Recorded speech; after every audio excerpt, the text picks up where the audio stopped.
that permit, and we participated in the process. They had a lengthy stakeholder process that started about 2 years ago. It lasted probably almost a year, where they looked at the federal permit and modified it, actually made it a little more restrictive than the actual federal permit is. So Arkansas's general CAFO permit is more restrictive than the federal permit.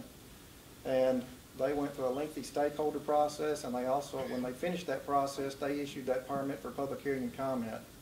That permit went to 6 different locations throughout the state. I don't know all of them off the top of my head, but that went out. The permit was issued out, put on the website for anyone and everyone to see.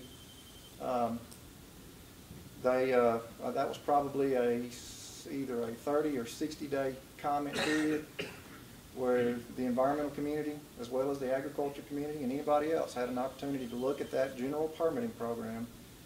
The thing you've got to understand about this permit is a general permit. A general permit is one that is issued for activities that are very similar. So for a hog farm, the activities you would see on that farm are going to be the same pretty much from one farm to the next.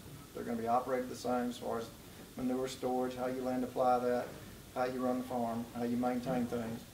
It works the same way if you have different types of manufacturing and things like that. There are general permits for manufacturing that deal with industry and manufacturing. Have the same type of setup for agricultural permits. So this is a general permit that covers the entire industry as a whole.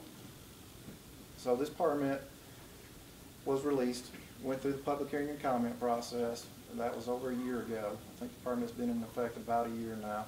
Just so happens that C&H Hog Farm was the first one to apply for this particular permit. Their permit, when they applied for it, they had to issue a notice of intent and notify the state agency that they wanted to apply for this permit. And part of that, you pretty much already have to have a lot of your planning done when you do that. You have to submit your nutrient management plan with that when you do that. You also have your engineering design for your lagoons and your pits, all your concrete work. You submit that, ADEQ has a chance to look at all that along with your nutrient management plan. Your nutrient management plan covers the land application of the manure out of the lagoons.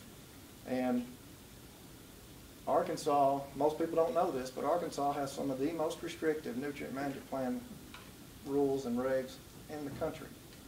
Our nutrient management plan regs were created in about 2005 as far as being phosphorus based. You have to apply based on a phosphorus level in your soil as well as in the manure.